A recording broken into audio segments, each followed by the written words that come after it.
वागर्थाविव संपृक्तौ वागर्थप्रतिपत्तये जगतः पितरौ वंदे पार्वती परमेश्वरौ। आप सभी को नमस्कार। आज के इस भाग में हम प्राचीन काल में जो शिक्षा प्रणाली, शिक्षा पद्धति एवं शिक्षा प्राप्ति के क्या-क्या साधन उपलब्ध थे, उन विषयों पर चर्चा करने वाले हैं। मानव जीवन में शिक्षा का महत्वपूर्ण स्थान है। शिक्षा ही उसके व्यक्तित्व को निखारती है। शिक्षा से ही उसका चरित्र बनता है। शिक्षा ही उसके जीवन का जो लक्ष्य है उसकी प्राप्ति कराती है। इसीलिए हमें प्राप्त होता है सा विद्या या विमुक्तये, जो हमने पुरुषार्थ चतुष्टय के अंतर्गत जो चौथा पुरुषार्थ है कि जो अंतिम लक्ष्य है, अंतिम सीढ़ी है, उस तक पहुंचने का जो माध्यम बनती है वह शिक्षा है। इस शिक्षा शब्द के अर्थ पर अगर हम चर्चा करते हैं तो जो शिक्षा शब्द है वह संस्कृत के शिक्ष विद्योपादाने धातु से अप्रत्यय लग करके, जिसके अंतर्गत जो सूत्र है गुरुश्च हलः, यह सूत्र लग करके तथा टाप प्रत्यय से निष्पन्न होता है, जिसका अभिप्राय है सीखना या सिखाना। अर्थात जो भी कार्य व्यक्ति को जीवन में नवीनता या नवीन अनुभव या नवीन ज्ञान प्रदान करते हैं वह शिक्षा है। अर्थात शिक्षयते विद्योपादीयते अनयति शिक्षा। ये शिक्षा क्या है? जो विद्या प्राप्ति का साधन है, विद्या प्राप्त कराती है और जो हमें कहे ना सा विद्या या विमुक्तये, मुक्ति की ओर लेकर के जाती है, मुक्ति के मार्ग की ओर कहें कि प्रवृत्त करती है, वह शिक्षा है। शिक्षा की गणना हमने 6 वेदांग पढ़े, उनके अंतर्गत शिक्षा एक वेदांग भी है। कहते हैं छंदः पादौ तु वेदस्य हस्तौ कल्पोऽथ पठ्यते ज्योतिषामैनं चक्षुं निरुक्तं श्रोत्रमुच्यते शिक्षा घ्राणं तु वेदस्य मुखं व्याकरणं स्मृतं तस्मात् संगमदित्यैव ब्रह्मलोके महीयते। अर्थात जो वेद पुरुष का एक शारीरिक संरचना, जिसके अंतर्गत जो ये वेद के अंग हैं उनको बतलाया गया है। जैसे छंद है वो वेद पुरुष के पैर हैं, कल्प को हाथ की संज्ञा, हस्त की संज्ञा दी गई है। ज्योतिषा मैनम चक्षु, ज्योतिष को आंखें कह करके संबोधित किया गया है। निरुक्तम श्रोत्रमुच्यते, निरुक्त को श्रोत्र की संज्ञा दी गई है या उसके कान हैं। शिक्षा घ्राणम तु वेदस्य, और वेद पुरुष की जो नासिका है वह क्या है? शिक्षा है। मुखम व्याकरणम स्मृतम, और व्याकरण क्या है? वह मुख है। तस्मात् संगम अधित्यैव ब्रह्मलोके महीयते, इसलिए इनका सांगोपांग अध्ययन करके ही व्यक्ति, यानी अच्छी प्रकार से इन सभी वेदांगों का अध्ययन करके मनुष्य ब्रह्मलोके महीयते, ब्रह्मलोक को प्राप्त कर सकता है। और इसके पश्चात में, जैसे अभी हमने चर्चा की, शिक्षा द्वारा जो विद्या प्राप्ति है उसका उद्देश्य क्या है? क्या आज की तरह है क्या? जैसा हम शिक्षा प्राप्त करते हैं उसके पश्चात में हम रोजगार के लिए जाते हैं, या कहें कि नियुक्ति पत्र हमें चाहिए होता है। सा विद्या या नियुक्तये है या सा विद्या या विमुक्तये, अर्थात नियुक्ति ना करा करके जो मुक्ति की ओर लेकर के जाती है वही शिक्षा है। कि कोई भौतिक संसाधनों की प्राप्ति कराए ऐसा उद्देश्य नहीं है। इसका जो मूल उद्देश्य है, जो प्रमुख उद्देश्य है, वह तो मुक्ति का मार्ग दिखलाना है। लेकिन आज हमने उस प्रमुख जो उद्देश्य है उसको छोड़ करके जो गौण उद्देश्य है, शिक्षा के माध्यम से नियुक्ति है, अपने भौतिक संसाधनों की पूर्ति है या इनकी प्राप्ति में निरंतर लगे रहते हैं, जो मूल उद्देश्य है वो कहीं ना कहीं छूट जाता है, जो मुक्ति का मार्ग, जो जिसमें साधन बनता है शिक्षा। ऐसा ईशोपनिषद के अंतर्गत भी आता है, अविद्या मृत्युम तीरित्वा विद्यामृतम अश्नुते, यानी विद्या के द्वारा हम अमरत्व को प्राप्त कर सकते हैं। इसके लिए कहता है शिक्षा ग्रहण क्यों करें, क्या होता है शिक्षा ग्रहण करने से? तो कहता है कि जो एक सामाजिक संरचना है उसको सुव्यवस्थित करती है। उसके अंतर्गत सामाजिक संरचना को सुव्यवस्थित करने के लिए एक हमारे पास व्यवस्था है, वर्ण व्यवस्था। उस वर्ण व्यवस्था के अंतर्गत शिक्षा एक महत्वपूर्ण अंग है कि अगर आपको उस वर्ण व्यवस्था के कर्तव्य और नियमों का पालन करना है तो उसके लिए आपको विद्या प्राप्त करना होगा। इसके अतिरिक्त आप सभी जानते हैं 3 प्रकार के ऋण होते हैं, ऋषि ऋण, देव ऋण और पितृ ऋण। तो जिसमें जो ऋषि ऋण है उसकी मुक्ति का जो मार्ग दिखलाती है, यानी इन तीनों ऋणों से व्यक्ति को मुक्त होना होता है। तो इसलिए जो ऋषि ऋण है उसमें या उससे जो मुक्त कराती है वह शिक्षा है। इसके अतिरिक्त 4 आश्रमों का जो पहला साधन है, पहला आश्रम है कि ब्रह्मचर्य आश्रम, उसका भी महत्वपूर्ण अंग है वह शिक्षा है। शिक्षा के माध्यम से ही व्यक्ति का मानसिक और बौद्धिक विकास होता है तथा उसके लिए कहें कि जो एक मूल कहें कि मुक्ति के मार्ग में जाने का जो साधन तैयार होता है, जो मार्ग तैयार होता है, कहें कि वो आध्यात्मिक शिक्षा। तो पुरुषार्थ साधना के लिए शिक्षा अत्यंत महत्वपूर्ण है। इसके अतिरिक्त व्यक्ति में जो कहे कि उसको सच्चरित्र बनाने के लिए या सुसंस्कृत बनाने के लिए जो उत्तम गुणों का आधान करती है, संस्कारों का विधान करती है, वह शिक्षा है। इसलिए उन संस्कारों के अंतर्गत एक संस्कार उपनयन संस्कार होता है, जिसके होने पर जो बालक है वह शिक्षा की ओर प्रवृत्त होता है या वेद के अध्ययन करने में वह सक्षम होता है। तो एक संस्कार पूर्ति के लिए निमित्त बनती है शिक्षा। इसके अतिरिक्त शिक्षा के संदर्भ में या विद्या के संदर्भ में शास्त्रों में अनेक ग्रंथों में उल्लेख प्राप्त होता है। कोई मित्र अनम्यूट हो गए हैं तो अपने आप को म्यूट करें। हाँ, ऐसा अनेक ग्रंथों में, शास्त्रों में विद्या के महत्व पर प्रकाश डाला गया है। जैसे सुभाषित रत्न संदोह में कहा गया है कि जो ज्ञान है वह मनुष्य का तीसरा नेत्र है, जो उसे समस्त तत्वों, समस्त पदार्थों के मूल को जानने में सहायता करता है तथा उचित अनुचित क्या है इसके विषय में बताता है।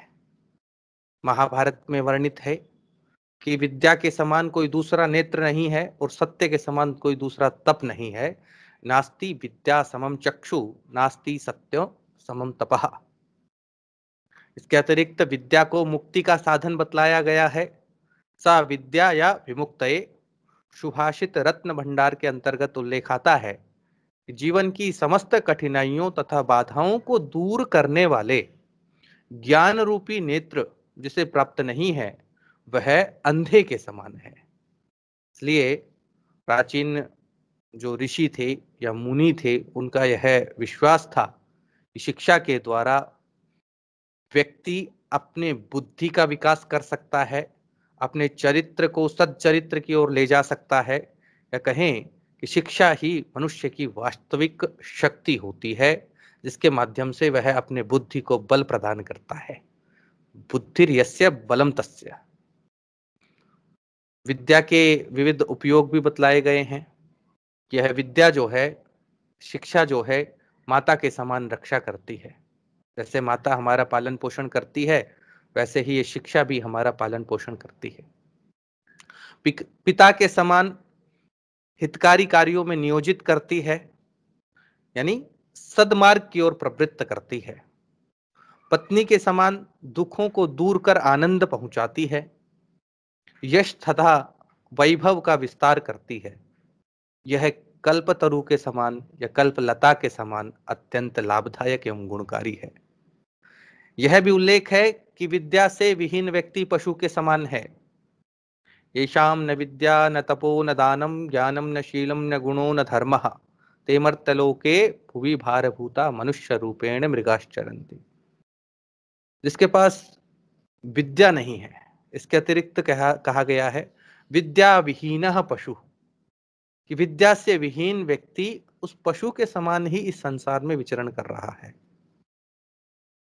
इसके अतिरिक्त शिक्षा के क्या प्रयोजन है, क्या उद्देश्य है, तो कहता है जो सबसे महत्वपूर्ण प्रयोजन है कि शिक्षा ग्रहण करने से क्या होगा, तो कहता है चरित्र का निर्माण होगा। शिक्षा का उद्देश्य व्यक्ति का सदचरित्र निर्माण करना है।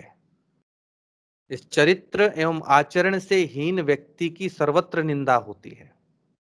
मनुस्मृति के अंतर्गत उल्लेख है कि सभी वेदों का ज्ञाता विद्वान भी सच्चरित्र के अभाव में श्रेष्ठ नहीं है, लेकिन जिसको गायत्री मंत्र का जो ज्ञाता है, जो गायत्री मंत्र या सावित्री मंत्र का जप करता है, ऐसा पंडित भी अगर चरित्रवान है तो वह श्रेष्ठ कहलाने के योग्य है।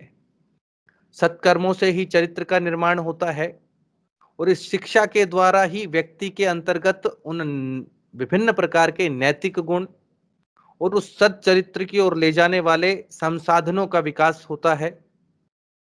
शिक्षा के माध्यम से मनुष्य जो अपनी तामसिक प्रवृत्तियां हैं या जो अपने अंदर दुर्गुण हैं, अपने अंदर विद्यमान जो बुराइयां हैं, उनको वह दूर करके अपनी बुद्धि को जागृत करके उन दोषों को दूर कर सकता है और बुरे कार्यों को त्याग करके सत्कर्मों की ओर प्रवृत्त हो सकता है। इस शिक्षा प्राप्ति के लिए जो बालक था वह गुरुकुल में गुरु के सानिध्य में रहता था और वह गुरु न केवल उसका शिक्षा या विद्या अध्ययन कराता था, इसके अतिरिक्त उसके बालक के शारीरिक, बौद्धिक और मानसिक तथा उसके नैतिक आचरण की निगरानी भी इसका महत्वपूर्ण उद्देश्य रहता था। शिक्षा प्राप्ति के लिए जैसे जो विभिन्न स्त्री अनुसुईया, द्रौपदी जैसी महान नारियों का जो सच्चरित्र है उसका आदर्श बालकों के समक्ष प्रस्तुत किया जाता है, जिससे उनके चरित्र से प्रेरित होकर के उनके भी व्यक्तित्व का विकास हो सके। इसलिए बालकों के चरित्र के विकास के लिए इन आदर्श स्थापित जिन महापुरुषों ने किए, उन महापुरुषों का चरित्र दर्शन कराया जाता था। व्यक्तित्व का सर्वांगीण विकास में शिक्षा का महत्वपूर्ण योगदान होता है। सर्वांगीण विकास से अभिप्राय केवल उसका अभी जैसे चर्चा की व्यक्ति का केवल शैक्षिक विकास ही नहीं, उसका बौद्धिक विकास, उसका शारीरिक विकास और उसके अंतर्गत उसके आध्यात्मिक विकास भी महत्वपूर्ण है। शिक्षा के द्वारा जो बालक है, अगर उसमें कहीं आत्मविश्वास की कमी है तो उसको दूर करके उसे आत्मविश्वासी बनाना, आत्म स्वाभिमानी बनाना, उसके अंतर्गत विवेक शक्ति जागृत करना तथा अच्छे और बुरे में वह निर्णय ले सके ऐसी शक्ति, ऐसी तार्किक बुद्धि का विकास करना, ये शिक्षा का महत्वपूर्ण उद्देश्य है। इसके अतिरिक्त देश की संस्कृति या राष्ट्र की संस्कृति की रक्षा हेतु ये शिक्षा महत्वपूर्ण योगदान निभाती है और बालक में उस राष्ट्र से लगाव हो ऐसे गुणों का विकास करती है। इसलिए और जो विद्यार्थी था, कहें कि उसको केवल सादा जीवन और उच्च विचार के आदर्शों को स्थापित करे ऐसी शिक्षा प्रदान की जाती थी। तो व्यक्ति का एक सर्वांगीण विकास, उसका नैतिक विकास, उसका आध्यात्मिक विकास, बौद्धिक विकास, उसका कहें कि जो समाज में किस प्रकार से उसे कार्य करना है, इन सब के अंतर्गत शिक्षा का महत्वपूर्ण स्थान है। शिक्षा के माध्यम से इन सभी जो अभी बतलाए, उसका बौद्धिक, शारीरिक, मानसिक, आध्यात्मिक यह विकास संभव हो सकता है। इसके अतिरिक्त व्यक्ति परिवार के साथ साथ एक समाज का भी हिस्सा होता है। उस समाज के विभिन्न नियम होते हैं, कर्तव्य होते हैं, तो नियम एवं कर्तव्यों के विषय में उसको जानकारी देना, उसको योग्य बनाना। इसलिए जब उसकी शिक्षा समाप्ति होती है तो एक संस्कार समापवर्तन संस्कार होता है।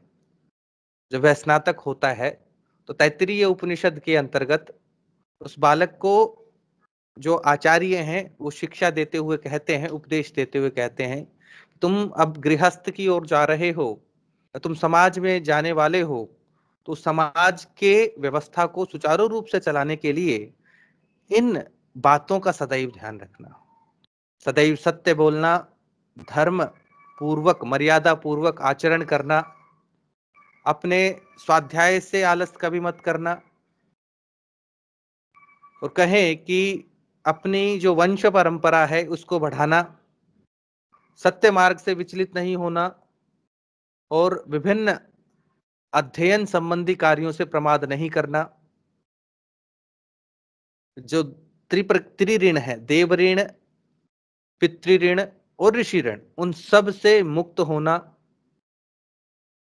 माता को देवी के समान मानना, आचार्य को देवी के समान मानना, कहें कि आचार्य देवता के समान है, माता देवो भव पितृदेवो भव, आचार्य देवो भव, अतिथि देवो भव। तो ऐसे और दोष रहित कार्यों को करना, अच्छे कार्यों का अनुसरण करना, जो भी श्रद्धा से अगर आप दान देने की इच्छा रखते हैं, ईश्वर में श्रद्धा रखते हैं, विश्वास रखते हैं, दयालुता से परिपूर्ण रहना, जो कर्तव्य हैं उन कर्तव्य और नियमों का पालन करना, और सामाजिक कर्तव्यों का इस प्रकार से जो आचार्य है वो बोध करा करके विद्यार्थी को समापवर्तन संस्कार करता था। तो इन जो आचार्य द्वारा बताए गए जो मार्ग हैं उनका अनुसरण करना भी उस विद्यार्थी का कहें कि दायित्व होता था। इसलिए जो कहता है कि अगर आपके पास धन भी अधिक आ जाए तो उस धन का कैसे उपयोग करना, तो अपने साथ साथ समाज के लिए भी उस धन का उपयोग करना। इसके अतिरिक्त शिक्षा से कौशल की वृद्धि होती है। हमने ऋग्वेद के अंतर्गत भी देखे कि श्रम के आधार पर भी समाज का विभाजन होता था। कर्म आधारित व्यवसाय मिलते हैं, जैसे अयस्कार हैं, रथकार हैं, स्वर्णकार हैं। इस प्रकार से अनेक प्रकार की श्रम आधारित विभाजन हमें प्राप्त होते हैं। उनको सीख करके, उनमें दक्ष होकर के वह अपना तो जीवन का निर्वाह करता ही था, साथ में समाज में भी अपना महत्वपूर्ण योगदान वह देता था। इसलिए विभिन्न कार्यों में दक्ष होकर के अपना उद्धार करे, इसलिए कहते हैं ना, आत्मानम उत्थरेत। और व्यक्ति जो है अपने अपने कर्मों में लगा हुआ ही सिद्धि को प्राप्त करता है। इसलिए कर्म करने की प्रेरणा निरंतर हमें शिक्षा के माध्यम से मिलती है। संस्कृति का संरक्षण एवं प्रसार, शिक्षा के माध्यम से जो भारतीय संस्कृति है उसकी जानकारी होती थी। भारतीय संस्कृति के जो महत्वपूर्ण आधार हैं वेद, वेदों के अंतर्गत उपलब्ध जो ब्रह्म ज्ञान है, जो भारतीय संस्कृति का आधार है, जिसके कारण भारत आध्यात्मिक रूप से संपूर्ण विश्व में जाना जाता है, तो इस संस्कृति का प्रचार करना, प्रसार करना भी उस विद्यार्थी का महत्वपूर्ण भाग है। कहें कि उस कर्तव्य है, उस विद्यार्थी का महत्वपूर्ण कर्तव्य है कि वह अपनी संस्कृति का प्रचार और प्रसार कर सके। तो संस्कृत और संस्कृति ये दो ही प्रतिष्ठा हैं, तो इसलिए संस्कृत का और संस्कृति दोनों का प्रचार प्रसार करे। इसीलिए जो गुरुकुल परंपरा थी, जिसके अंतर्गत इस संस्कृति के संरक्षण की भी शिक्षा दी जाती थी, शिक्षण का माध्यम था वह मौखिक माध्यम हुआ करता था। श्रुति परंपरा चलती थी, गुरु अपने शिष्य को श्रुति परंपरा के माध्यम से शिक्षा प्रदान करता था। उस श्रुति परंपरा के कारण ही आज इतने वर्षों के पश्चात भी हमारी सनातन संस्कृति अखंड रूप से प्रवाहित है। इतने आक्रमण होने के बाद भी वह श्रुति परंपरा ही, या कहें कि इतने आक्रमण हुए और भारत के इतने ग्रंथ जला दिए गए, ग्रंथों को नुकसान किया गया। आप सभी जानते हैं, जो भारत का एक विशाल विश्वविद्यालय नालंदा हुआ करता था, उस नालंदा की जो एक विशाल पुस्तकालय था, उस पुस्तकालय को इतना नुकसान पहुंचाया गया, ऐसा सुनने में आता है लगभग 2 या 3 माह तक जो पुस्तकें थी निरंतर जलती रही थी। तो आप सोचिए कितने ज्ञान का, कितने ग्रंथों का नष्ट इन बाहरी आक्रमणों के कारण हुआ है। उन बाहरी आक्रमणों के दो ही उद्देश्य होते थे, एक संस्कृति का नष्ट करना और दूसरा अपनी संस्कृति को बढ़ावा देना। दूसरी की संस्कृति को नष्ट करके अपनी संस्कृति को बढ़ावा देना, यही दो कार्य वो करते थे। तो हमारी जो संस्कृति थी वो ग्रंथों में निहित थी, उन ग्रंथों के माध्यम से ही हम अपनी संस्कृति का विकास कर रहे थे। इसलिए किसी देश को, किसी राष्ट्र को अगर तोड़ना है तो उसकी शिक्षा पद्धति को विनाश कर दीजिए, वह देश समाप्त हो जाएगा। इसी मार्ग पर चलते हुए हमारे अनेक जो विशाल विश्वविद्यालय थे उनको तोड़ा गया, नष्ट किए गए। हमारे प्राचीन विश्व जैसे वल्लभी का था, नालंदा था, तक्षशिला था, उन सबको तोड़ा गया और हमारा जो एक बहुत बड़ा ज्ञान भंडार था उन सबको नष्ट किया गया।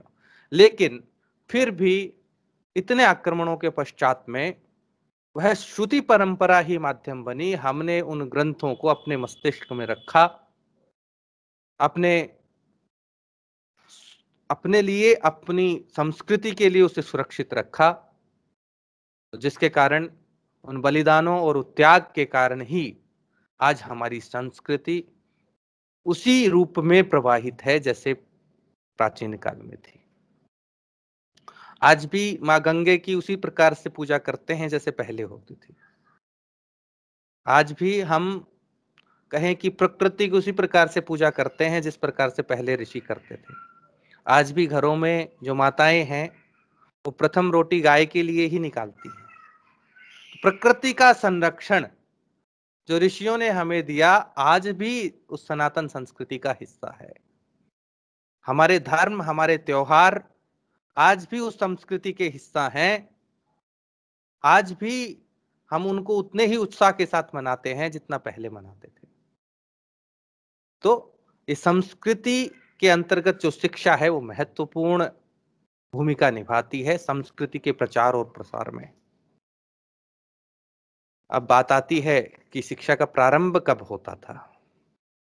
बालक के विभिन्न संस्कार हो गए, जात कर्म हो गए, गर्भाधान हो गए, निष्क्रमण हो गया, अन्नप्राशन हो गया। अब सभी ने संस्कारों के अंतर्गत पढ़ा था। तो उसके पश्चात कहता है कि उपनयन संस्कार से शिक्षा का प्रारंभ होना चाहिए, कि उपनयन संस्कार के पश्चात में वह वेदों के अध्ययन के अधिकारी बन जाता है।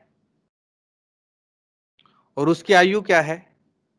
तो प्रत्येक वर्ण की अलग अलग आयु हमने बतलाई थी कि जैसे 8 से 12 वर्ष के अंतर्गत ही उपनयन संस्कार होता था। जैसे आप सभी जानते हैं कि अलग अलग वर्ण व्यवस्था थी, तो उस वर्ण में जो ब्राह्मण वर्ण था उसमें 8 वर्ष के अंतर्गत, क्षत्रिय जो वर्ण था उसमें 10 वर्ष के अंतर्गत, वैश्य का 12वें वर्ष के अंतर्गत और शूद्र का 12 से 16 के अंतर्गत कभी भी वह अपना उपनयन संस्कार कर सकता था या शिक्षा ग्रहण करने के लिए वो जा सकता था। शिक्षा काल की अवधि कितनी थी? कि हम जिसको आज कोर्स के रूप में देखते हैं, सेमेस्टर जैसे आजकल चल रहा है, तो पहले भी इस प्रकार की व्यवस्था थी क्या? तो कहता है शिक्षा काल की जो अवधि थी, श्रावणी से प्रारंभ होकर के पोष या माघ मास तक समाप्त हो जाता था, यानी अगस्त से फरवरी 6 महीने का एक यह शिक्षा दी जाती थी। 6 महीने का कोर्स यह कराया जाता था। एक एक कक्षा के लिए, एक एक स्तर के लिए यह पाठ्यक्रम होता था और शिक्षा समाप्त करने के पश्चात उसे स्नातक की उपाधि मिल जाती थी। स्नातक भी 3 प्रकार के होते थे, हमने पढ़ा था। जैसे राम और रावण जो स्नातकों में भी व्रत स्नातक थे, वेद विद्या से जो परिपूर्ण हो जाता था या जिसने अपने नियम पूर्ण कर लिए हैं। तो इस प्रकार के अनेक प्रकार के स्नातकों का उल्लेख हम देखते हैं। राम और रावण दोनों स्नातक हुए थे, व्रत स्नातक। इसके अतिरिक्त शिक्षा का जो पाठ्यक्रम है वो क्या था? तो पाठ्यक्रम पर जब हम चर्चा करते हैं तो पाठ्यक्रम वही जो मूल हिस्सा था उस ब्रह्म का, क्योंकि प्रारंभ में हम देखते हैं उस ब्रह्म का पारायण, उस ब्रह्म के विषय में चर्चा, सृष्टि के विभिन्न विषयों की चर्चा, सृष्टि की उत्पत्ति, सृष्टि का विकास और सृष्टि का विनाश, तो प्रलय, उसका पालन पोषण और उसकी उत्पत्ति, इन विषयों पर चर्चा। विभिन्न प्रकार के दार्शनिक विषय जैसे आत्मा है या आत्मा नहीं है, शरीर का निर्माण कैसे होता है, और कहें कि वह ईश्वर है अथवा नहीं है, तो ये उसके विशेष पाठ्यक्रम के हिस्सा होते थे। ये दर्शन विशेष के अंतर्गत इसको जानते हैं। मूल रूप से जो वेद हैं वो शिक्षा का पाठ्यक्रम के अंतर्गत रखे जाते थे, उनका अध्ययन होता था। और उसमें भी वेदों में चतुर्वेद, चारों प्रकार के वेद, ऋग्वेद, यजुर्वेद, सामवेद, अथर्ववेद, और उन अथर्ववेद यानी कहें कि उन चारों वेदों पर लिखे गए जो ब्राह्मण ग्रंथ थे, ब्राह्मण ग्रंथों की जो व्याख्या, आरण्यक, आरण्यक के इतर जो है उपनिषद ग्रंथ, ये सब शिक्षा के हिस्से होते थे। उसमें कहें कि एक ही मंत्र को पढ़ने के लिए अलग अलग विधियां प्रचलित थी। 8 प्रकार की विधियों से शिक्षा ग्रहण की जाती थी। ऋग्वेद, सामवेद, यजुर्वेद और अथर्ववेद, कहें कि ऋग, यजु, साम, अथर्व, इन चारों वेदों की शिक्षाएं अलग अलग शाखा के अनुसार दी जाती थी। किसी एक शाखा में वह विद्यार्थी पारंगत हो। जैसे शुक्ल यजुर्वेद कोई पढ़ने वाला है तो शुक्ल यजुर्वेद की 2 शाखाएं, माध्यन्दिन शाखा, जैसे तो माध्यन्दिन शाखा के अंतर्गत प्रवेश करने वाले जितने भी विद्यार्थी होंगे उन्हें केवल माध्यन्दिन शाखा से संबंधित शिक्षा प्रदान की जाती थी। इसके अतिरिक्त चारों वेदों के पढ़ने का भी समय बतलाया गया है। मूल रूप से एक वेद के लिए 12 वर्ष बतलाए गए हैं कि 12 वर्ष तक एक वेद का अध्ययन अच्छी प्रकार से करें। और इसके अतिरिक्त तो उन वेदों को पढ़ने की पद्धति या विधि 8 प्रकार का हमारे सामने बतलाते हैं। जटामाला, शिखारेखा, ध्वजो दंडो रथो घनः, अष्टौ विकृतयः प्रोक्तः क्रमपूर्वा महर्षिभिः। तो 8 प्रकार की जटा पाठ है, माला पाठ है, शिखा पाठ है, रेखा पाठ है, ध्वज पाठ है, दंड पाठ, रथ पाठ और घन पाठ। इस प्रकार से 8 प्रकार की ये पद्धतियां बतलाते हैं, उनके माध्यम से शिक्षा दी जाती थी। इसके अतिरिक्त वेद है, फिर वेद के पश्चात ब्राह्मण ग्रंथ आरण्यक और उसके पश्चात वेदांग। जो वेदांग हमने अभी बतलाया, 6 वेदांगों की शिक्षा, कल्प, व्याकरण, निरुक्त, छंद, ज्योतिष, इनका शिक्षा ये पाठ्यक्रम के अंतर्गत पढ़ाए जाते थे। इसके अतिरिक्त तो दर्शन शास्त्र की शिक्षा, धर्म शास्त्र की शिक्षा, महाकाव्य है, रामायण महाभारत की शिक्षा, या इसके अतिरिक्त जो व्याकरण ग्रंथ है, खगोल विद्या है, मूर्ति कला है, शिल्प कला है, वैद्यक यानी चिकित्सा पद्धति से संबंधित पोत निर्माण कला है, ये विभिन्न या यंत्र संबंधित शिक्षा ऐसे हम प्राप्त करते हैं। तो लौकिक विषय से संबंधित, धार्मिक विषय से संबंधित शिक्षाएं दी जाती थी। ऐसा आता है कि जो स्नातक थे वो वेदों में और 18 प्रकार के शिल्पों में निपुण होते थे। वो 18 प्रकार के शिल्प कौन से थे? तो ये सब पाठ्यक्रम के हिस्सा थे। गायन में, वादन में, चित्रकला में, गणना जिसको सांख्यिकी कहते हैं, नृत्य कला और गणना के अंतर्गत, यंत्र के अंतर्गत, मूर्ति कला के अंतर्गत, कृषि, पशुपालन, वाणिज्य, चिकित्सा, विधि, प्रशासनिक प्रशिक्षण, धनुर्विद्या, जादूगर जिसको एक सर्प विद्या भी है जो विश्व दूर करने के लिए, और छिपे की शिक्षाओं का, कलाओं का उल्लेख होता है, जिसके अंतर्गत जो महिलाएं हैं, जो सुसंस्कृत महिलाएं हैं, उनको सीखना, उनके लिए यह शिक्षण का,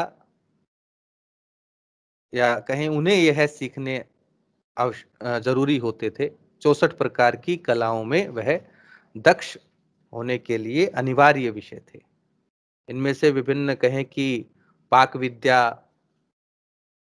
संगीत, नृत्य, कला, स्वच्छता, व्यायाम, मनोरंजन से संबंधित, तो ऐसी इन कलाओं का उल्लेख कामसूत्र के अलावा कादंबरी, शुक्र नीतिसार, ललित विस्तर इत्यादि अनेक प्रकार के ग्रंथों में इन 64 कलाओं का, 64 प्रकार की विद्याओं का उल्लेख हम प्राप्त करते हैं।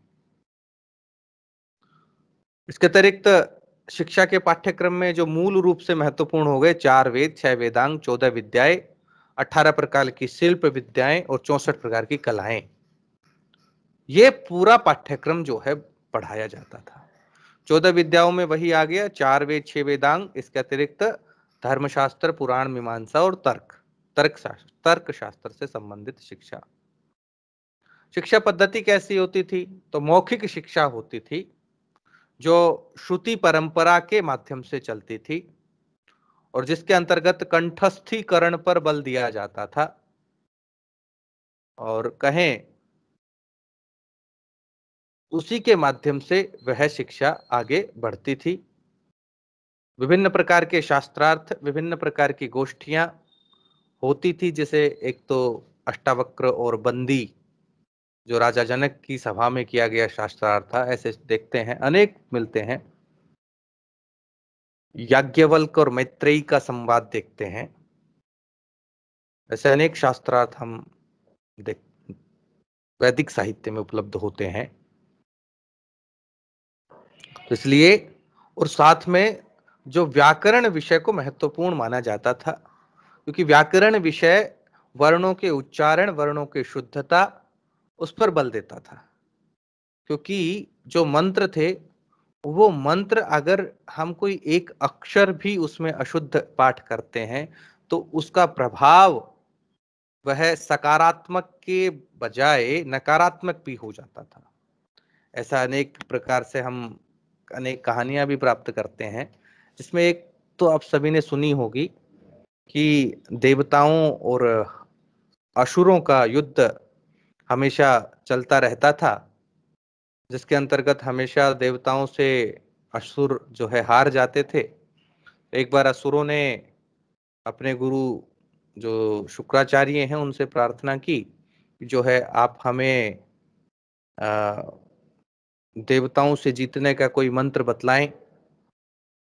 तो शुक्राचार्य ने कहा कि मैं तुम्हें मंत्र बतलाऊंगा, लेकिन उसका तब करना पड़ेगा। तो जब उन्होंने ऐसा सुना तो जीतने के उत्साह में जो मंत्र बताया वो मंत्र ही ढंग से नहीं सुन पाए। तो उन्होंने कहा, ते असुरा हे अरयो हे अरयः। तो इस प्रकार से शुक्राचार्य ने कहा, लेकिन उतावलेपन में उन्होंने कुछ और ही सुन लिया। ते असुरा हेलयो हेलयः, ऐसा उच्चारण करने लग गए। और अंत में जब युद्ध होता है तो वो हार जाते हैं। तब वो दोबारा आते हैं कि आपका मंत्र तो जो है काम नहीं करा, आपने तो हमें लूट लिया। जैसे आजकल हम बोलते हैं विभिन्न प्रकार के जो पंडितों के पास जाते हैं और कोई पंडित हमें शिक्षा प्रदान करता है या मंत्र देता है, तो उसका पाठ या उसकी सिद्धि में कहीं ना कहीं हमसे चूक होती है और उसका दोष हम उस पंडित पर जाकर के निकाल देते हैं। वैसे ही उसका दोष जो है उन्होंने उस गुरु शुक्राचार्य पे निकाला। तो शुक्राचार्य ने कहा, तुमने कैसे जो है उस मंत्र का पाठ किया था? उन्होंने कहा, हमने तो यही कहा था जो आपने बताया था। उन्होंने कहा, क्या था? कहता है कि ते असुरा हेलयो हेलया, ये असुरो तुम्हारे जो शत्रु हैं वो जीत जाएं और तुम जो है विलीन हो जाओ, नष्ट हो जाओ। तो कह रहा, अरे मूर्खो, ये नहीं करना था। ते असुरा हे अरयो हे अरयः, कि तुम्हारे जो शत्रु हैं वो नष्ट हो जाएं, ऐसा बोलना था तुम्हें। तुमने तो उल्टा ही बोल दिया। तो तुम कैसे विजय को प्राप्त करोगे? तुम तो उनके लिए जो है तपस्या करके गए थे, तो वो तो जीतने ही थे। वैसे ही आज की पूजा पद्धति है, जिसके अंतर्गत हम कहें कि एक तो उतावलेपन में, अत्यधिक उत्साह में रहते हैं, उसको जल्दी से समाप्त करने के चक्कर में रहते हैं। तो विभिन्न मंत्र पाठ हैं या विभिन्न जो पूजा पद्धति है, उस पद्धति को छोड़ करके हम जल्दी से समाप्त करना चाहते हैं। तो वह इसलिए उसकी सिद्धि प्राप्त नहीं होती है। इसलिए हम उसका दोष जो है उस बताने वाले विद्वान व्यक्ति या जो जिसने भी बताया है उस पर उतार देते हैं। तो इसलिए उस अक्षर का महत्वपूर्ण स्थान है। इसलिए आचार्य पतंजलि कहते हैं ना, एक शब्द सम्यक ज्ञात सुप्रयुक्त स्वर्गलोके भवति। अगर एक शब्द अच्छी प्रकार से हम जान लेते हैं तो वह स्वर्गलोक को प्राप्त कराने वाला होता है, क्योंकि जो शब्द है वह ब्रह्म का ही स्वरूप है। शब्द जो है कोई इसी प्रकार से एक शक्ति है, ब्रह्म शक्ति है। इसीलिए ने कहा ना, वाचामेव प्रसादेन लोक यात्रा प्रवर्तते। उस वाणी की शक्ति से ही ये लोक यात्रा चलती है। वाचामेव प्रसादेन, वाक तु वही सरस्वती, वाक तु वही ब्रह्म। वह वाक ही सरस्वती है, वह वाक ही ब्रह्म है। इसलिए शिक्षा के अंतर्गत उच्चारण दोष, इसलिए व्याकरण इस उच्चारण दोष को दूर करता है। इसलिए कहा ना, क्योंकि ये शब्द जो है ब्रह्म के समान, वैयाकरण इसे ब्रह्म मानते हैं। जैसे हम सामान्य रूप से जो अपने इष्ट देव हैं, ब्रह्मा विष्णु महेश, या जो परम तत्व है, पर ब्रह्म है, उसको मानते हैं, वैसे ही जो वैयाकरण है वो शब्द को ब्रह्म मानते हैं। अनादि निधनम ब्रह्म शब्द तत्वम यदक्षरम विवर्तते अर्थ भावेन प्रक्रिया जगतो यतः। यह शब्द ही अनादि है, इसका अंत नहीं हो सकता है, नित्य है। और इस शब्द के माध्यम से, शब्द शक्ति के द्वारा ही इस संपूर्ण संसार की प्रक्रिया चलती है। तो आप सोचिए, एक अक्षर का प्रयोग, इसलिए वेद मंत्रों के अंतर्गत जो ये जितने भी मंत्र हैं, सुव्यवस्थित ढंग से, सुसंगठित ढंग से ये बनाए गए हैं। वैज्ञानिक पद्धति है इनकी। और ये सारे के सारे मंत्र किसी न किसी छंद में बद्ध हैं, और प्रत्येक छंद के अपने अक्षर होते हैं। जैसे गायत्री छंद है, कहते गायत्री छंद में 24 अक्षर होते हैं, इसलिए वह 3 चरणों में 8-8 अक्षरों में विभक्त होती है। 4 चरण होंगे तो 6-6 चरणों में विभक्त होगी। उसमें 24 अक्षर से ऊपर एक अक्षर भी नहीं होगा। उसमें ह्रस्व और दीर्घ मात्रा का भी ध्यान रखा जाता है। ह्रस्व मतलब जिसके बोलने में एक मात्रा का समय लगे, दीर्घ मतलब जो बड़ा अक्षर है 2 मात्राओं का समय लगे, जैसे कि और की। छोटा ह्रस्व इकार और दीर्घ इकार दोनों का विशेष ध्यान रखा जाता है उच्चारण की दृष्टि से। और जब उच्चारण करते हैं तो उसके अंतर्गत 3 प्रकार के स्वरों का विशेष ध्यान रखा जाता है, उदात्त, अनुदात्त और स्वरित का। तब जाकर के और इन फिर भी इन मंत्रों के उच्चारण की एक पद्धति है। 8 प्रकार की पद्धतियां बतलाई जिसके द्वारा ये मंत्र गाए जाते हैं। इतना विज्ञान होने के पश्चात अगर उस विज्ञान को प्रोसेस में, विज्ञान की प्रक्रिया में कहीं चूक रह जाती है तो वह सिद्ध नहीं होगा। तो इसलिए इन सभी अक्षरों को सुव्यवस्थित, सुसंगठित शब्द कैसे बनता है, इसके विषय में, शब्द का उपयोग किस प्रकार से करना है, वाक्य का उपयोग कैसे करना है, उसका उच्चारण कैसे होगा, वर्णगत दोषों को दूर करने के लिए यह व्याकरण महत्वपूर्ण भूमिका निभाता है। तो इसलिए जो मंत्र हैं वो शुद्ध उच्चारण पर शिक्षा के अंतर्गत बल दिए जाते थे। इसलिए जो गुरु थे वो शिष्यों को श्रुति पाठ के द्वारा, श्रुति परंपरा के द्वारा उसको मौखिक रूप से उसको याद, कंठस्थ कराते थे ताकि वह भूले नहीं। दूसरा, इस शिक्षा के अंतर्गत परीक्षा प्रणाली कैसी होती थी, परीक्षा किस प्रकार से ली जाती थी? तो कहता है उस बालक की, जो बालक शिक्षा प्रदान कर रहा है उसका, क्योंकि वो गुरु के समीप में ही निवास करता था, वह बालक कहें कि जो विद्यार्थी था वह उस गुरु के सानिध्य में ही रहता था। उस गुरु के समीप रहकर वह अपनी विद्या को संपूर्ण करता था। तो जो गुरु था सदैव उसको ध्यान में रखता था, या कहें कि वह बालक के संपूर्ण क्रियाकलापों को देखता रहता था। तो इसलिए उसके निरंतर अध्ययन और योग्यता को ध्यान में रख करके,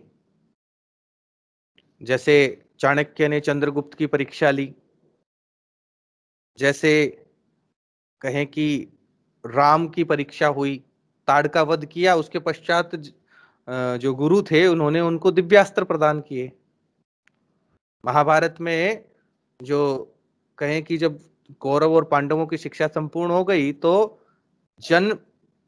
उन अस्त्र शस्त्रों का प्रदर्शन के लिए एक विशेष प्रकार से आयोजन किया गया।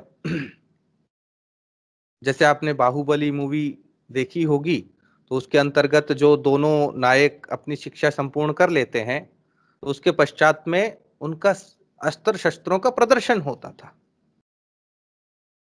उसी प्रकार से प्राचीन काल के अंतर्गत भी शिष्यों के पारस्परिक संवाद, शास्त्रार्थ के अंतर्गत उसकी योग्यता को देखकर, विभिन्न प्रकार की गोष्ठियों के अंतर्गत उसके कहें सक्षमता को देखकर उसकी परीक्षा ली जाती थी। द्रोणाचार्य ने भी महाभारत के अंतर्गत जैसे कौरव पांडवों की परीक्षा लेते हैं, ऐसा उल्लेख अनेक स्थान पर आते हैं। या आरुणि का उल्लेख आता है, श्वेत केतु का उल्लेख आता है, किस प्रकार से जो शिष्य परीक्षा देते थे। तो जो बालक पढ़ने के लिए आते थे उसका कोई शुल्क भी होता था क्या? जैसे आजकल लाखों रुपए देकर के शिक्षा ग्रहण की जाती है, तो इस प्रकार का भी प्रावधान था क्या? तो कहते थे इस प्रकार का कोई प्रावधान नहीं था। जो शिक्षा होती थी निशुल्क होती थी और शुल्क के रूप में मात्र गुरु दक्षिणा, जो बालक अपनी स्वेच्छा से जो कुछ भी गुरु को समर्पित कर देता था उसे गुरु दक्षिणा मान लिया जाता था। शुल्क लेना तो निंदनीय समझा जाता था, क्योंकि विद्या के लिए लिया गया शुल्क उसको पाप का भागी बनाता है। लेकिन एक स्थान पर ऐसा उल्लेख आता है कि कुछ आचार्य होते थे जो अपनी वृत्ति को चलाने के लिए या अपने रोजगार, अपने जीवन निर्वाह करने के लिए शिक्षा शुल्क लेते थे। ऐसा मनुस्मृति के अंतर्गत प्राप्त होते हैं, लेकिन उन आचार्यों को निंदनीय श्रेणी में रखा जाता था कि ये बड़ा निंदा का कार्य कर रहे हैं। ऐसा उपाध्याय के विषय में वो कहते हैं। जो उपाध्याय होते थे वो ऐसे आचार्य होते थे जो शुल्क लेकर के पढ़ाते थे। तो शुल्क लेकर के पढ़ाना एक निंदा की दृष्टि से देखा जाता था। और इस प्रकार के जो आचार्य जो शुल्क लेते थे वो अन्य आचार्यों से निम्न अवस्था के होते थे। उन्हें भृतकाध्यापक कह करके संबोधित किया गया है। भृतकाध्यापको यश्च भृतकाध्यापितस्तथा मनुस्मृति के अंतर्गत हम प्राप्त करते हैं। और कहते हैं कि जो इनसे पढ़ता भी था वो उपपातक के समान था, या कहें कि शिक्षा शुल्क लेना एक प्रकार से निंदनीय और पाप कर्म था। महाभारत के अंतर्गत इस प्रकार से जो वेतन भोगी अध्यापक होता है उनकी निंदा की जाती है।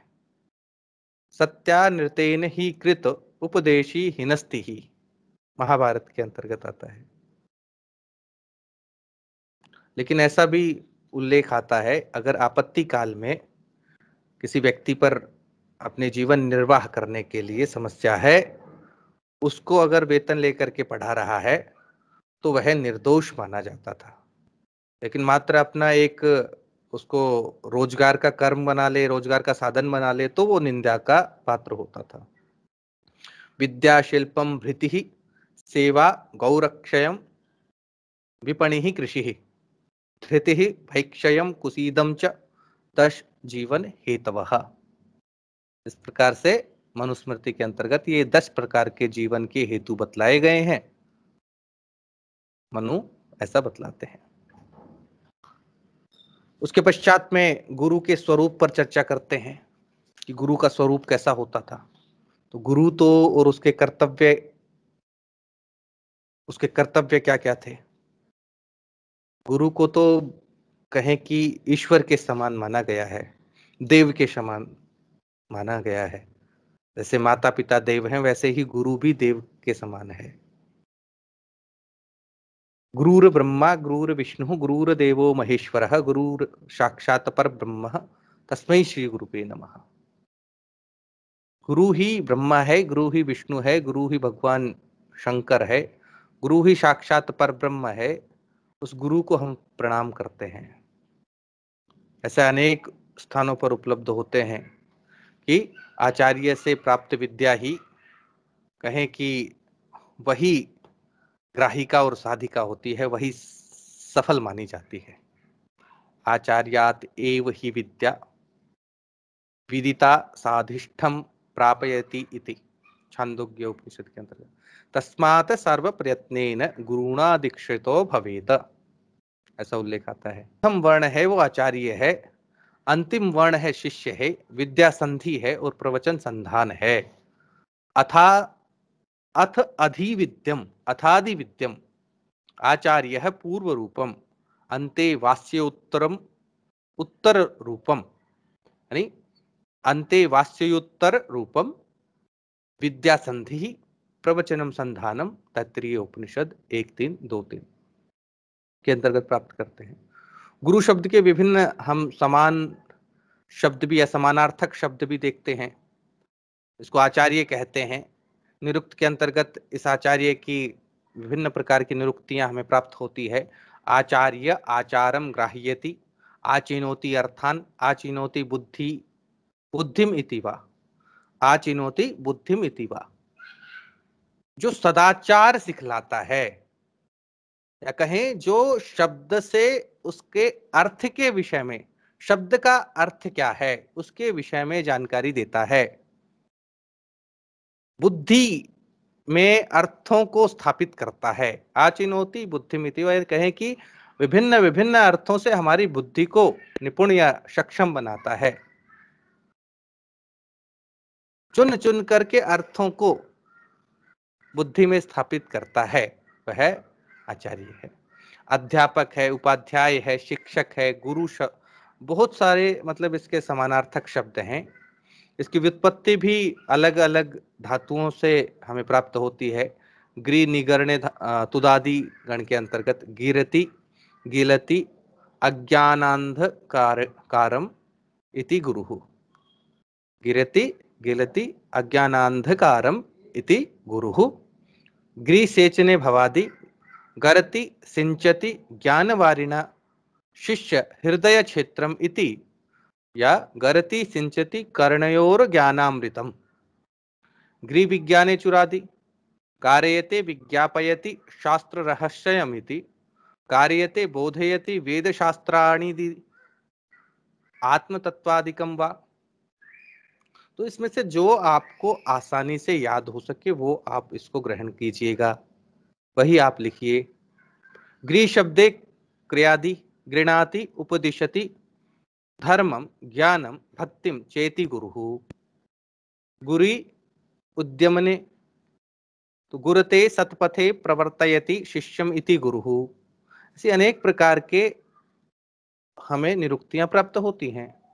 इसके अतिरिक्त कुलार्णव तंत्र के अंतर्गत गुरु के 6 प्रकार के रूप बतलाता है। तो कौन कौन से रूप हैं? कहता है प्रेरकः, सूचकश्चैव, वाचको दर्शकस्तथा, शिक्षको बोधकश्चैव, षडेते गुरवः स्मृतः। कि गुरु जो है प्रेरक है, प्रेरणा देने वाला है। सूचकश्चैव, सूचना प्रदान करता है, विभिन्न प्रकार की सूचनाएं हमारी मस्तिष्क में फीड करता है, स्थापित करता है। वाचको, वाचक है, विभिन्न प्रकार के विषयों के विषय में हमें बतलाता है। दर्शकस, तथा दर्शक है, हमारे व्यक्तित्व के अंतर्गत विभिन्न दोषों को दर्शन करके उनको दूर करने वाला है। हमारी अच्छाइयां और बुराइयां उन दोनों को देखने वाला है। शिक्षक है, यानी शिक्षा प्रदान करने वाला है। बोधकश्च, विभिन्न विषयों के विषय में बोध अर्थात ज्ञान कराने वाला है। षडेते गुरुवः स्मृता, ऐसा जो 6 गुण जिसके अंतर्गत हों वह गुरु कहा जाता है। वायु पुराण में भी आचार्य के गुण हमें प्राप्त होते हैं कि आचार्य के विभिन्न प्रकार के गुण हैं। वृद्धा ह्यलोलुपाश्चैव, आत्मवंतो ह्यदंभकः, सम्यक विनीता ऋजवस्तानान आचार्यान प्रचक्षते। वह कहता है कि जिसके अंतर्गत अनुभव, निर्लोभता, आत्मज्ञान, अहंकार राहित्य, विनम्रता और सरलता ये गुण हो वह गुरु कहलाता है। वृद्धा ह्यलोलुपाश्चैव, आत्मवंतो ह्यदंभकः, यानी जो वृद्ध यानी अनुभव है जिसके पास में। ह्यलोलुपता मतलब जो लोभी प्रवृत्ति का नहीं है। आत्मवंतो, आत्मज्ञान से परिपूर्ण है, या कहें मंत्र दृष्टा है। यदंभका, अहंकार से रहित है। सम्यक विनीता, और विनम्र है, अच्छी प्रकार से विभिन्न प्रकार के विषयों को जानने वाला है। ऋजवस्तान आचार्यान प्रचक्षते, ऋजु स्वभाव का, सरल स्वभाव का है, उसे हम आचार्य कहेंगे। इसके गुरु के पश्चात में शिष्य है, उसका स्वरूप और विभिन्न प्रकार के उसके कर्तव्य भी हमें प्राप्त होते हैं। तो शिष्य का एक स्वरूप और उसके कर्तव्य क्या क्या हैं, इसके ऊपर अब हम चर्चा करेंगे। शिष्य के विभिन्न समानार्थक शब्द प्राप्त होते हैं। शिष्य जिसका निरुक्ति है शासितुम योग्य इति, अर्थात जो अनुशासन, जिसके जीवन में अनुशासन है, यानी अनुशासन के महत्व को जानता है, वह शिष्य है। विद्यार्थी विद्याम अर्थयते, जो विद्या को चाहने वाला है, जिसको विद्या प्राप्ति की उत्कट जिज्ञासा है, वह विद्यार्थी है। अंतेवासी शब्द आता है। अंते गुरु समीपे वसति तच्छीलः। तो ये अंतेवासी शब्द अंते वस धातु नीनी प्रत्यय करके बनता है। अंते गुरु समीपे वसति, जो गुरु के समीप में रह करके विद्या का अध्ययन करता है, उसे अंतेवासी कहते हैं। और निरंतर जो गुरु की परिचर्या में, गुरु सेवा में लगा रहता है, उसे अंतेवासी कहेंगे। छात्र शब्द आता है। छत्रम गुरोरदोषाणाम आवरणम तत्शीलमस्य। क्या होता है? छात्र किसे कहते हैं? कहते हैं कि जब विद्यार्थी है अपने गुरु के समीप रहता है, तो समीप रहने के समय के अंतर्गत अनायास ही गुरु के कुछ दोष भी विद्यार्थी के सामने उद्घाटित हो जाते हैं, जिसके कारण जो दोष हैं उन दोषों को दूर करने वाला है, या उन दोषों पर जो आवृत्त करने वाला है, उन दोषों पर जो छत्र का आवरण करने वाला है, ऐसे, और गुरु को कहें कि जो गुरु के विभिन्न गुणों एवं यश का प्रसार करने वाला है, ऐसा करने के कारण ही वह छात्र कहलाता था। छात्र के विभिन्न गुण भी बतलाए गए हैं कि अथर्ववेद के अनुसार जो छात्र किस प्रकार का होना चाहिए। वह शिष्य हो, ब्रह्मचर्य हो, शिष्य मतलब जिसमें अनुशासन की प्रवृत्ति हो, ब्रह्मचर्य आश्रम से युक्त हो, श्रम और तपस्या से युक्त हो, तप करना जानता हो, परिश्रम करना जानता हो, आलसी ना हो। तो ऐसा अध्ययन के लिए कटिबद्ध होने की एक सूचना देने के लिए उसे मेघ अंतरिक्षम समिधा प्रीणाति ब्रह्मचारी समिधा मेखलया भ्रमेण लोकांस तपसा पिपर्ति। और इसके अतिरिक्त उस शिष्य का कर्तव्य है कि अपने अंदर से विराजमान अहंकार को निकाल दे, और जिस विषय में वह नहीं जानता है, अज्ञ है, उस विषय में अपनी अज्ञानता को स्वीकार करते हुए अपने आप को गुरु के प्रति समर्पित कर दे, शरणागत हो जाए। जैसा भगवत गीता के अंतर्गत हम देखते हैं, कार्पण्य दोषोपहत स्वभावः, कार्पण्य दोषोपहत स्वभावः पृच्छामि त्वाम धर्म सम्मूढ़ चेतः यच्छ्रेयः स्यात् निश्चितं ब्रूहि तन्मे शिष्यस्ते अहम शाधि माम त्वाम प्रपन्नम। अर्जुन भगवान से क्या कहता है? भगवान श्री कृष्ण से कहता है कि मैं कृपणता आदि दोषों से उपहत स्वभाव वाला हो गया हूं।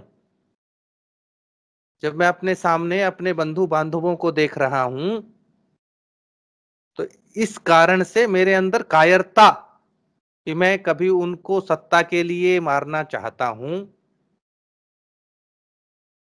और इस कारण मेरे अंदर ये कायरता आदि गुणों से युक्त मेरा स्वभाव हो गया है कि मैं युद्ध नहीं करने की इच्छा रखता हूं, युद्ध नहीं करना चाहता हूं। युद्ध करूंगा तो मेरे सामने जो सगे संबंधी हैं, बंधु भाई हैं, वो मारे जाएंगे। तो क्या सत्ता के लिए मैं उनको मार दूं क्या? तो इस प्रकार के कायर स्वभाव वाला मैं इस समय हो गया हूं। पृच्छामि त्वाम धर्म सम्मूढ़ चेता, धर्म सम्मूढ़ चेता, धर्म क्या है मुझे नहीं पता, इस मोह से आवृत्त हो गया हूं। त्वाम पृच्छामि, मैं तुमसे पूछता हूं, यच्छ्रेयः स्यात् निश्चितं ब्रूहि। यच्छ्रेयः, जो कल्याणकारी मार्ग है, हे भगवान श्री कृष्ण, जो श्रेयस मार्ग है उसको आप मुझे बतलाइए। शिष्यस्ते अहम, मैं तुम्हारा शिष्य हूं, शाधि माम त्वाम प्रपन्नम, मुझे अपनी शरण प्रदान करो। तो एक ये शिष्य के गुणों के अंतर्गत कहते हैं शरणागत हो जाना, गुरु के प्रति शरणागत हो जाना, अगर किसी विषयों को वह नहीं जानता है तो, और गुरु के प्रति ही श्रद्धा रखता हुआ, उस पर विश्वास करता हुआ ज्ञान प्राप्त करे। श्रद्धावान लभते ज्ञानम, क्या कहता है? श्रद्धावान लभते ज्ञानम तत्परः संयतेन्द्रियः, ज्ञानम लब्ध्वा पराम शांति माचिरेणाधिगच्छति। श्रद्धावान व्यक्ति ही, और जो तत्पर है, जिसकी इंद्रियां नियंत्रित हैं, ऐसा व्यक्ति ही ज्ञान प्राप्त करता है, और उस ज्ञान को प्राप्त कर वह लंबे समय तक शांति का अनुभव करता है। सामान्य अर्थ यही, परम शांति को प्राप्त करता है। फिर कहता है ठीक है, ये शिष्य के गुण हुए। इसके अतिरिक्त और विद्या प्राप्त करने का अधिकारी कौन है? कौन कौन विद्या प्राप्त कर सकता है? कहता है जो ब्रह्मचर्य का पालन करने वाला हो, पवित्र हो।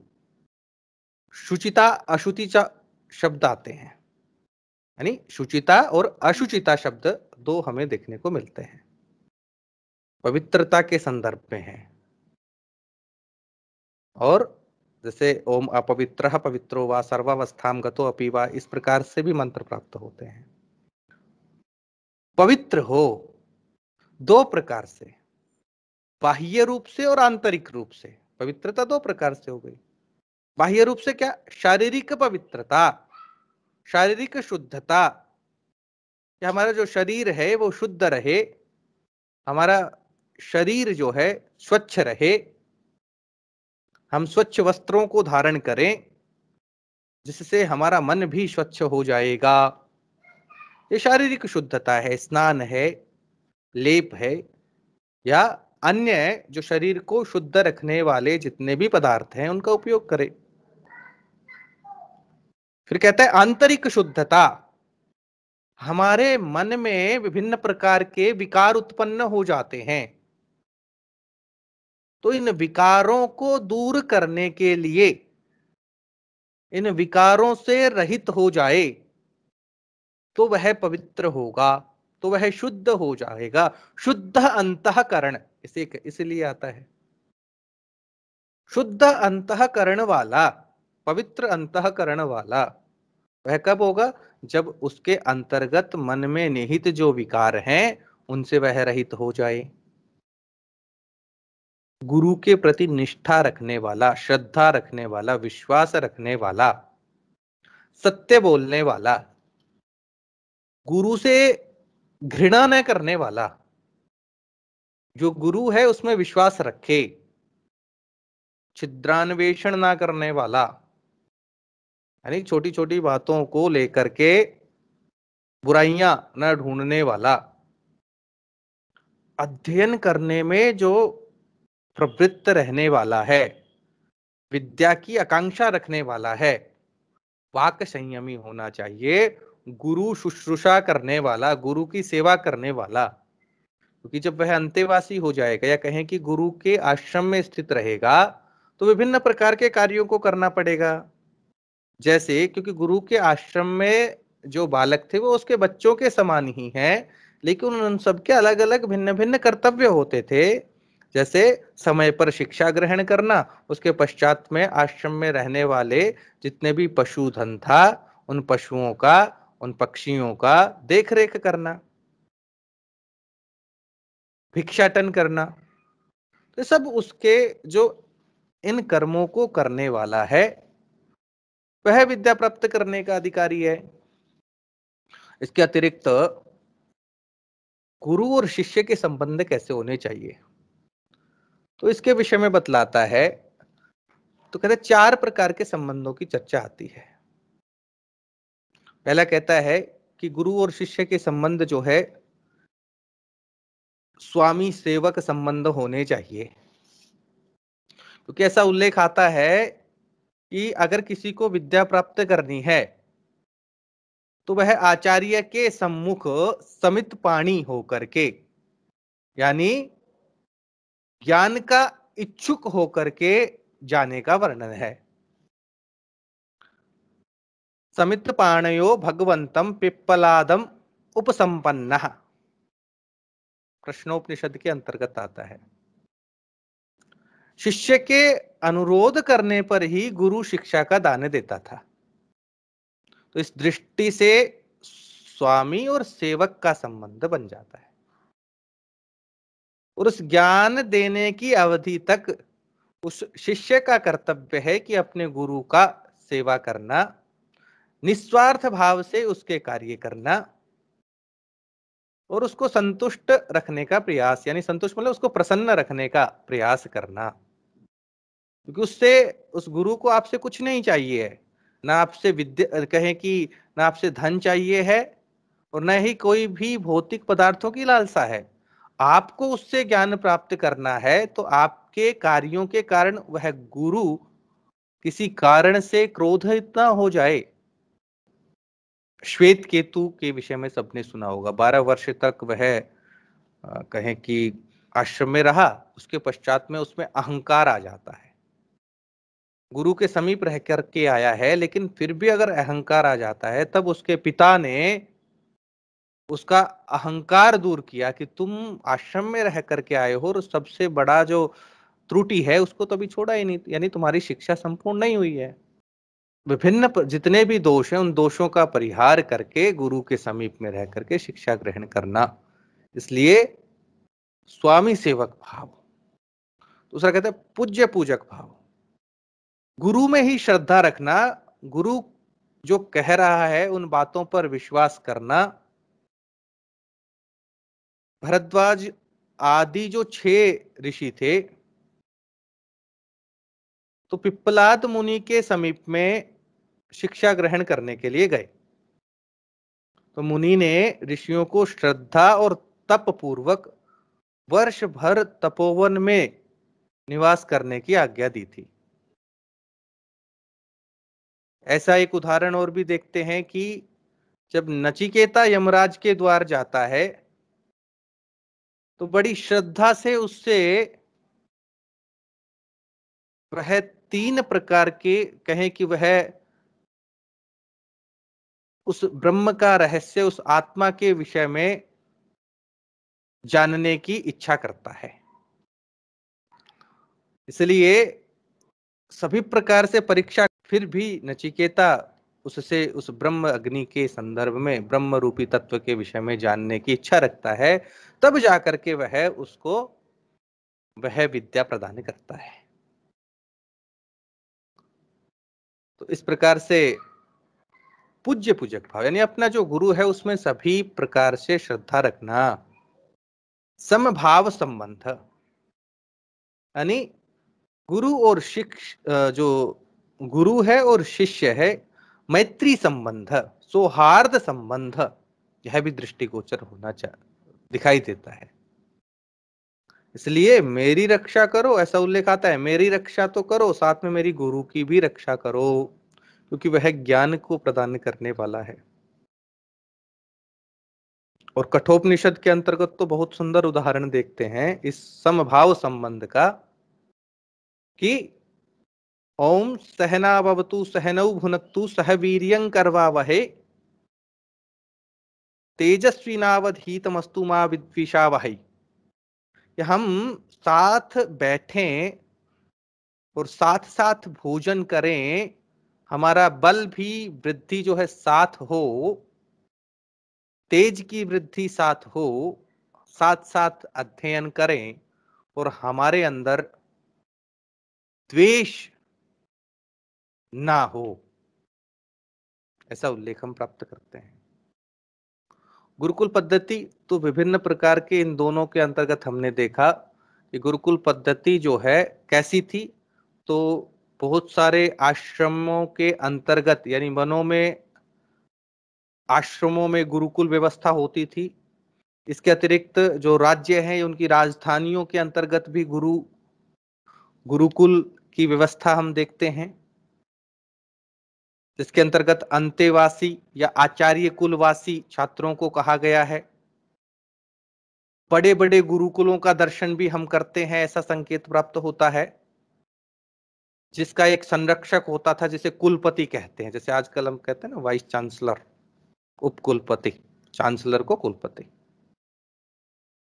तो ऐसे कुलपति के अंतर्गत 10,000 छात्र शिक्षा ग्रहण करते थे और उनके भोजन अन्न पानी की व्यवस्था वो करता था। अध्ययन अध्यापन कार्य वहां पर चलता था। छात्राणाम दश सहस्त्रम यो अन्नपानादिना भरन अध्यापयति विप्रशिरसौ कुलपति स्मृतः। और गुरुकुल में कब प्रवेश होता था? तो उपनयन संस्कार के पश्चात ही गुरुकुल के अंतर्गत प्रवेश होता था। विभिन्न वेद आदि विषयों की वह शिक्षा ग्रहण करता था। और जब गुरु के समीप में जो छात्र आ जाता था तो पारिवारिक सदस्य वह उस गुरुकुल का हो जाता था। ब्रह्मचर्य रहते हुए उसे अपने ब्रह्मचर्य आश्रम को पूर्ण करना होता था। ब्रह्मचर्य यानी ब्रह्म का आचरण करते हुए, ब्रह्म का पालन करते हुए, ब्रह्मचारी रहते हुए गुरु, जब कहें कि गुरु के उठने से पहले उठना, गुरु के सोने के पश्चात सोना, गुरु की सेवा करना ही परम कर्तव्य, ऐसा गुरुकुल के अंतर्गत देखने को मिलता था। जैसे बताया कि वनों में गुरुकुल स्थित होते थे, आश्रमों में गुरुकुल स्थित होते थे। ऐसे कुछ प्रसिद्ध ऋषि जैसे वाल्मीकि, कण्व, संदीपनी, इनके आश्रमों में भी सैकड़ों विद्यार्थी शिक्षा ग्रहण करते थे। ग्राम एवं नगर दोनों पर गुरुकुल व्यवस्था हमें दिखलाई पड़ती है। कहें कि शिक्षा केंद्र अधिकतर नगरों में तथा अग्रहार ग्रामों में थे। तक्षशिला के अध्यापक जो है राजधानी में रहा करते थे, ऐसा उल्लेख आता है। छांदोग्य उपनिषद के अंतर्गत उल्लेख है कि उद्दालक आरुणि का जो पुत्र है उसने गुरुकुल में रहकर अध्ययन किया 12 वर्षों तक। विष्णु पुराण से ज्ञात होता है कि कृष्ण और बलराम ने सांदीपनी ऋषि के आश्रम में रह करके अध्ययन किया। रामायण में भरद्वाज ऋषि और वाल्मीकि ऋषि के गुरुकुलों का उल्लेख प्राप्त होता है। महाभारत के अंतर्गत कण्व और मार्कंडेय मुनियों के आश्रमों के अंतर्गत गुरुकुल चलते थे। यानी कण्व और मार्कंडेय ऋषियों के आश्रमों में गुरुकुल व्यवस्था थी, ये शिक्षा के केंद्र थे। मुनि दुर्वासा, जो सर्वाधिक कहते हैं ना अत्यंत क्रोध करने वाले ऋषि थे, उनके आश्रम में 10,000 विद्यार्थी शिक्षा ग्रहण करते थे। और वहीं तक्षशिला के आचार्य चाणक्य के समीप में ही चंद्रगुप्त ने अपनी शिक्षा गुरुकुल में रह करके ही संपूर्ण की थी। गुप्त काल के अंतर्गत देखते हैं कि जो ब्राह्मणों को भूमि दान दिया जाता था उन्हें अग्रहार कहा जाता था, और ये अग्रहार ही कहें वो गुरुकुल होते थे या शिक्षा के केंद्र होते थे। हर्षचरित के अंतर्गत भी हम गुरुकुल का उल्लेख देखते हैं। अल्बरेनु या कहें कि एक जो बाहर से जो यात्री, विदेशी यात्री आते थे, वो भी गुरुकुलों के अंतर्गत शिक्षा ग्रहण करते थे। भारत के अंतर्गत गुरुकुल पद्धति गांव से लेकर के नगर तक प्रचलित थी। और आप सभी जानते होंगे कि 1835 में एक सर्वे हुआ था, तब गुरुकुल व्यवस्था ही थी, शिष्य निशुल्क पढ़ते थे।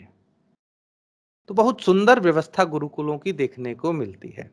जब गुरुकुल पद्धति का विनाश किया गया आंग्ल शासकों के द्वारा, क्योंकि ऐसा कहा जाता है शिक्षा का विनाश कर दो तो संस्कृति और शिक्षा दोनों नष्ट हो जाती हैं, तब वो अपनी शिक्षा पद्धति ले आए।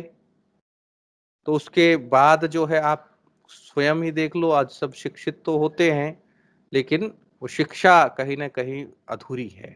तो ऐसे हम जब प्राचीन काल में देखते हैं तो 13 बड़े विश्वविद्यालय या ऐसे गुरुकुलों की संरचना हमारे सामने आती है। 8वीं से और 12वीं शताब्दी के बीच में जो भारत है वो संपूर्ण विश्व में शिक्षा का सबसे बड़ा केंद्र था, यानी संपूर्ण विश्व से भारत में पढ़ने के लिए विदेशी विद्यार्थी आते थे। ये 7वीं या कहें कि बाद में आक्रमण शुरू हुए तो वो धीरे-धीरे वो चीज़ें भी घटनी शुरू हो गई और जितने पाठ्यक्रम के अंतर्गत विषय बतलाए गए, उन विषयों की जानकारी वहाँ पर दी जाती थी। प्रसिद्ध जो गुरुकुल थे, शिक्षा या कहें कि प्राप्ति के जो संस्थान थे, शिक्षण संस्थान थे, वो कौन से थे? नालंदा विश्वविद्यालय। ये नालंदा का पुरातात्विक विभाग के द्वारा एक चित्र है, दिया गया है, उसकी तस्वीर आपके सामने है। तो सबसे प्राचीन शिक्षा का महत्वपूर्ण विख्यात केंद्र वर्तमान बिहार के पटना शहर से 88 किलोमीटर दूर दक्षिण पूर्व में और राजगीर से 11.5 किलोमीटर दूर स्थित है। अनेक प्रकार के बौद्धिक भग्नावशेष इसमें प्राप्त होते हैं, यानी कहें कि बुद्ध के समय यह सर्वाधिक प्रभावशाली शिक्षा का केंद्र रहा। 7वीं शताब्दी में जब भारत भ्रमण के लिए चीनी यात्री फेनसांग भारत आया, तो उनकी यात्रा के अंतर्गत जो उन्होंने ग्रंथ लिखे, इत्सिंग ने जो ग्रंथ लिखे, उसमें इस विश्वविद्यालय के विषय में जानकारी मिलती है। कहते हैं कि यहाँ पर 10,000 छात्रों को पढ़ाने की व्यवस्था थी और 2,000 शिक्षक होते थे और इसकी स्थापना जो है कुमारगुप्त को जाती है, जिन्होंने 4वीं शताब्दी के अंतर्गत इसका निर्माण कराया। इसके पश्चात में सम्राट हर्षवर्धन और पाल शासकों ने भी गुरुकुलों का संरक्षण किया। इसके अंतर्गत भारत के विभिन्न क्षेत्रों से, जैसे भारत के बाहर भी विदेशों से कोरिया, जापान, चीन, तिब्बत, इंडोनेशिया, फारस, तुर्की के विद्यार्थी यहाँ शिक्षा ग्रहण करने के लिए आते थे और ये विश्वविद्यालय 9वीं से 12वीं शताब्दी तक अंतरराष्ट्रीय स्तर पर प्रसिद्ध रहा। एक अद्भुत नमूना स्थापत्य कला का नालंदा विश्वविद्यालय, जिसके अंतर्गत एक विशाल दीवार चारों ओर, एक प्रवेश के लिए मुख्य द्वार, उत्तर से दक्षिण की ओर मठों की कतार, सामने अनेक भव्य स्तूप और मंदिर, मंदिरों में भगवान बुद्ध की सुंदर मूर्तियां, ऐसा प्राप्त होता है। केंद्रीय विद्यालय के 7 बड़े कक्ष, इसके अलावा 300 और अन्य कमरे भी प्राप्त हैं। इसके साथ साथ में इनके अंतर्गत विभिन्न व्याख्यान हुआ करते थे, दीपक रखने की जगह, पुस्तकों को रखने की जगह और हर एक मठ के अंतर्गत आंगन में एक कुआं बना हुआ होता था। विराट पुस्तकालय भी होता था, जिसमें लाखों पुस्तकें रखी जाती थी। दूसरा है तक्षशिला विश्वविद्यालय। ये तक्षशिला विश्वविद्यालय का चित्र आपके सामने है। 2700 वर्ष पूर्व स्थापना और इस विश्वविद्यालय में 10,500 विद्यार्थी शिक्षा ग्रहण करते थे। तक्षशिला का संबंध चाणक्य, कौशलराज, प्रसेनजित, मल्ल सरदार, लिच्छवी, शाक्य वंशों से भी रहा। पाणिनि जैसे महान आचार्यों ने इस विश्वविद्यालय से शिक्षा ग्रहण की और एक गुरुकुल के अंतर्गत छोटे छोटे गुरुकुल भी उसके अंतर्गत आते थे। विक्रमशिला विश्वविद्यालय 8वीं से 12वीं शताब्दी तक महत्वपूर्ण रहा। बिहार के अंतर्गत स्थापित और नालंदा विश्वविद्यालय के समान ही यह भी अत्यंत महत्वपूर्ण विश्वविद्यालय है, विक्रमशिला विश्वविद्यालय। इसके अतिरिक्त वल्लभी विश्वविद्यालय गुजरात में स्थित है और 12वीं शताब्दी के अंतर्गत सबसे प्रसिद्ध और महत्वपूर्ण विश्वविद्यालय। 7वीं शताब्दी में इत्सिंग अपनी ग्रंथ में विभिन्न प्रकार की विद्याओं का उल्लेख करते हैं। उन उल्लेखों में इन विश्वविद्यालयों का उल्लेख है। इसके अतिरिक्त उदांतपुरी विश्वविद्यालय बिहार के अंतर्गत पाल वंशों ने इसकी स्थापना की। 400 सालों तक इसका इतिहास रहा। 12,000 विद्यार्थी इसमें शिक्षा ग्रहण करने के लिए आते थे। सोमपुरा विश्वविद्यालय, यह पाल वंशों के द्वारा ही स्थापित विश्वविद्यालय है। महाविहार के नाम से भी जाना जाता था। 27 एकड़ में फैला हुआ बौद्ध धर्म की शिक्षाओं को देने वाला महत्वपूर्ण विश्वविद्यालय था। पुष्पगिरी विश्वविद्यालय उड़ीसा में स्थित है। कलिंग राजाओं ने इसकी स्थापना की। लगभग 800 सालों तक इस विश्वविद्यालय का वर्चस्व रहा। यह 3 परिसरों में बना हुआ, इसके तीनों परिसर ललितगिरी, रत्नगिरी और उदयगिरी तक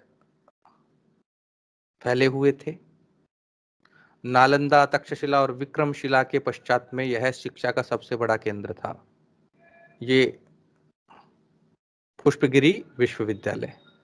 ऐसे अनेक अन्य विश्वविद्यालय भी प्राप्त होते हैं जिनका इतिहास में महत्वपूर्ण स्थान रहा, लेकिन आक्रमणकारियों ने इनको इतना ध्वंस किया जो आज केवल हमारे सामने खंडित रूप में उपस्थित हैं, लेकिन हमारी संस्कृति के प्रमाण देते हैं कि उस समय इनमें बहुत बड़े स्तर पर शिक्षा का अध्ययन और अध्यापन होता था। पश्चिमी बंगाल में, आंध्र प्रदेश में, उत्तर प्रदेश में, तमिलनाडु में, कर्नाटक और कश्मीर में ये शारदा पीठ, ये सभी अत्यंत महत्वपूर्ण शिक्षा के केंद्र रहे। आज हमने ये शिक्षा प्रणाली, प्राचीन भारत की शिक्षा प्रणाली, इस विषय को किया। इसके अंतर्गत हमने संपूर्ण की शिक्षा का अर्थ, शिक्षा का उद्देश्य, शिक्षा के अंतर्गत जो विभिन्न कहें कि जो उसके तत्व हैं, जैसे गुरु है, शिष्य है, उनका क्या अर्थ है, उनकी क्या परिभाषाएं, लक्षण प्राप्त होते हैं, उनके क्या समानार्थक शब्द हैं, इसके अतिरिक्त उनका अंतर संबंध, उसके पश्चात में विभिन्न शिक्षण संस्थान, इनकी एक जो प्राचीन काल के अंतर्गत विभिन्न ग्रंथों के आधार पर हमने इसका अध्ययन किया। तो आपके इस विषय से संबंधित कुछ प्रश्न और जिज्ञासाएं हो तो आप पूछ सकते हैं।